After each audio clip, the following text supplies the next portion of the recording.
Hi guys, thanks for tuning in to another episode of Nuggets News. Today we've got a special guest, and that's MJ, or Bitcoin Babe, as she's affectionately known in the community. How you going?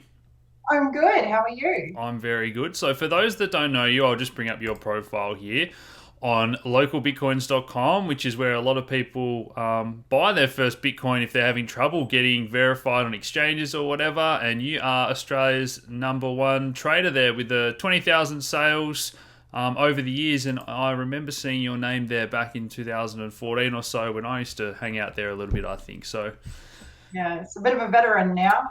you are. So let's talk about the banks and the issues that small businesses in Australia face, and I'm sure that you've faced over the years. We're going to talk about why we think that is and all the new regulations that have been brought in, because we just hear these horror stories about people having their accounts frozen.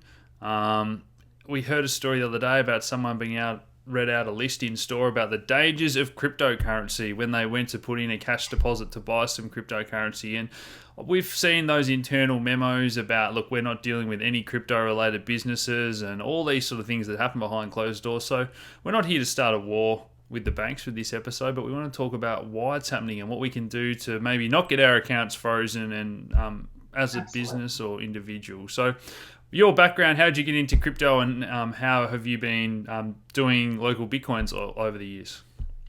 Oh well, how I got into crypto was a big story in itself. It actually made the news at one point. Obviously, I went through that whole depression stage and everything else, and got into Bitcoin that way. But yeah, local Bitcoins kind of came about when I was speaking to other people that were within the community, but over in the States, and we were talking about how the massive price difference between what it was like to buy Bitcoin here in Australia compared to what it was like in the US.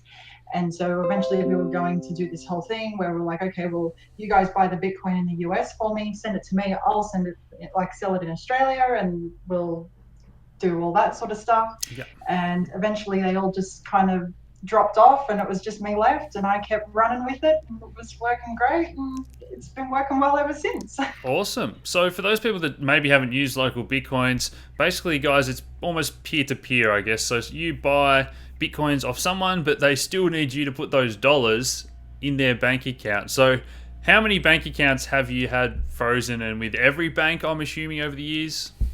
Yes. So I mean, well, it depends on how you look at it. So there's bank accounts that I've had and they've then subsequently been shut down because obviously they find out the nature of the business, or there's just banks that just flat out refuse to deal with me. So they get the application, they see, oh, yeah, Bitcoin Bay Proprietary Limited. No, thank you. And now I think the count is at, I think, 32 banks now I've been banned from the past 4 years. Obviously, that's not including like repeats, because obviously you end up sending family members in and everything to start opening accounts for you. And obviously now they've all been banned. So I'd say the number's more up at around the 40, 50 mark if we include duplicates. Yeah, and it's just it's sad to see in Australia, and we know with the businesses that are friends of the channel that are completely legitimate. Some of these have been businesses in Australia for 30 years, but then the moment they accept cryptocurrency as a form of payment, they've had all their accounts shut down.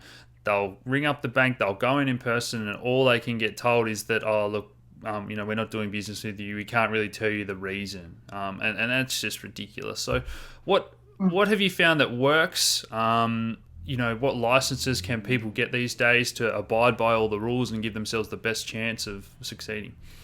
Well, look, obviously, Austrac recently stepped in about April and came out with the whole digital currency exchange license, I guess you could call it, which sort of gives it gives Bitcoin traders and brokerage services like myself and a lot of exchanges that we see around the ability to follow, I guess, a set of rules or guidelines as to how to verify customers, how to prevent money laundering, and all that kind of stuff. So that's obviously been up and running for a couple of months now. They're still sort of in testing phase. It's a big trial and error sort of segue into it, Yeah. but I think that's the best place to start. But in terms of whether it helps you keep a bank account, that's still yet to be seen. Yeah. And for people that are watching, maybe what's the purpose of this? So what are Austrac doing? The AML and KYC laws in Australia, we're really trying to stop, drugs, terrorism, money laundering. It's those sort of things, and majority of legitimate business in Australia are just accepting crypto as payment. Would you agree with that, or? Yeah, absolutely. I mean, look, and that was a massive, I guess, fear that the bank put forward at one point, which was, oh, we don't want to accept Bitcoin businesses as they're just too high risk in terms of money ending up in the hands of ISIS and all these other weird and wacky claims that they came out with. And while sure that I don't want to joke about it, it's a legitimate fear. I think Yes. I certainly don't want to be selling Bitcoin to somebody that's going to turn around and buy drugs Yeah. or support child pornography or something like that. But yeah, it's obviously this is why we have these licenses and everything in place. But again, So, yeah, how much has that changed? So, I mean, it's funny because we see these advertised credit cards come up on your Facebook feed or on, in general, the banks are advertising, hey, get a loan if you need pets or tattoos. You can use your credit card to buy alcohol or go gambling, or you can buy as many high very risk, predatory these days, isn't yeah, it? like penny stocks or anything like that. But if you want to buy crypto, that's risky. You can no longer buy that with a credit card.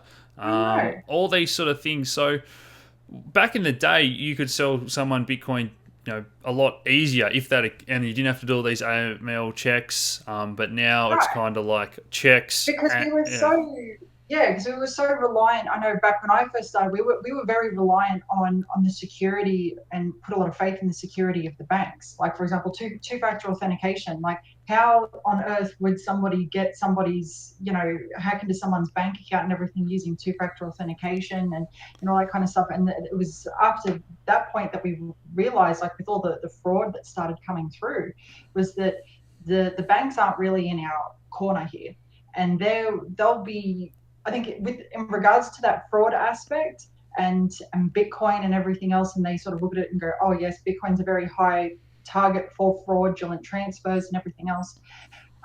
In my experience, I think a lot of the fraud could have been stopped if the bank had just intervened like one step earlier.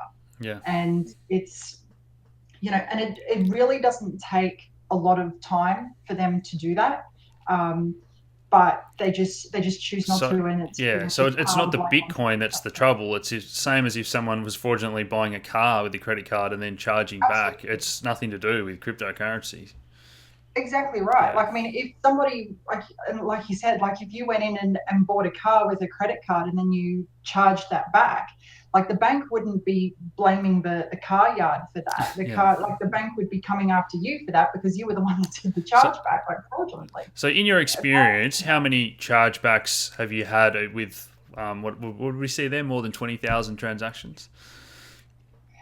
I think, oh gosh, the amount of chargebacks I've had, I'd say between 5 and 7 in the 4 years I've been trading, which is a pretty good number considering how many attempts Yeah. there have been. Yeah. Like, you see it multiple times a day. Yeah. And to And get 5 or 7, I think I'm doing pretty well. yeah, and as I said, we're not here to pick a fight. I'd love for everyone to, and I don't think cryptocurrency and Bitcoin is ever going to truly replace banks altogether. So it's going to have to try and work with each other to some form. But in Absolutely.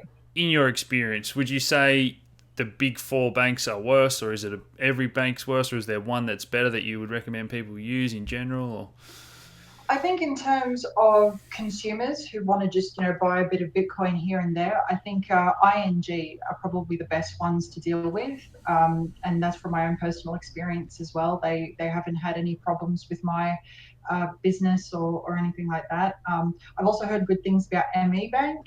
They're also supposed to be rather good, but in terms of like business accounts and people who want to be doing like working with Bitcoin as an employment type scenario, yeah, very few and far between. yeah, exactly. So anything else that you feel is important to discuss about everything that's happening in this space, account freezes and all that sort of thing? I think people really need to step in, and if they see that the banks are doing something wrong or they think is unfair or unjust, they really need to actually put their hand up and say something to the banks, because otherwise it's just going to be a problem that just keeps going. Yeah. I know, in regards to Bitcoin, there's a lot of pull about it being, it's about anonymity, it's about privacy, and I don't want the banks knowing what I'm doing and everything else. But at the same time, it's your money, and I think the banks have really sort of lost grasp on the reality of that, and now Yeah. they're starting to control what we spend our money on, what we can't spend our money on. If a bank is blocking your transaction and it's a legitimate transaction, like you see it all the time, I think it was Commonwealth Bank and Coinbase, they've now stopped you from buying Bitcoin there with your Commonwealth Bank debit card or credit card. Consumers really need to stand up and question that from Commonwealth Bank. Why is this happening? Like, why can't I spend money that I've made myself, like, Yeah. where I want to? Yeah, and the reason I wanted to sort of segue into that is the future. So I've heard now that in the next 12 months, we're going to have at least 3 different Aussie dollar stablecoins or versions of Tether. So if people have made some profits, they can sit those in their hardware wallet. And, maybe people make that choice that I'm not going to use banks at all going forward. I'm really going to, earn Aussie dollars or keep money in Aussie dollar stable coins. I'm going to pay my bills with crypto, all that sort of thing. So again, you can vote with your dollars, with your crypto, all that sort of thing going forward. Absolutely, and I think a lot of people have sort of lost sight of that, is that they need a bank to be able to do everything. Like, it's actually quite sad, because when, like I said, local Bitcoins, it's a peer-to-peer market, and when it originally started, it was all about meeting people in person and having that face-to-face interaction. That's probably like the lowest form of transaction Yeah. I have now as a part of my business. Everyone wants, bank transfers, cash deposits, like Poly, and then you've got your voucher systems like FlexiPin and Blue Shift and everything else. It's all about, ease of convenience and everything else, and not wanting to leave the space of your home. But at the same time, if you don't want the banks controlling what you do, stop using them. Yeah, I mean, it would be funny to say or see in the future crypto meetups become local Bitcoin and local Ethereum sort of hangouts as well, where you can buy or sell between friends in your local city and build that community up, guys. Again, it all starts at grassroots. So yeah, I'd love to see that. Absolutely, yeah. I mean, don't get me wrong, like, it's still a thing that's happening, but yeah, a lot less since I started. Awesome. So any final thoughts about all this? How can people follow your work or use local Bitcoins, use yourself? Yeah, so if they go to www.bitcoin-babe.com, that's my website. They can see all about what I do and how to use local Bitcoins and the peer-to-peer market. They can make a booking to book in for a cash trade. So if you want to get back to those grassroots, I'll be more than happy to help you out, as long as you're in the Sydney metro area. Awesome. I have got that website up for people now, and now my browser's playing up. Sorry, guys. But yeah, so thanks for joining us today. It's been fantastic. We love everything you do for the community as well over the years. And without you, I guess there wouldn't be as many people owning Bitcoin in Australia. So thank you. Love what you do too. Thank you very much. Cool. Thank you. See you guys.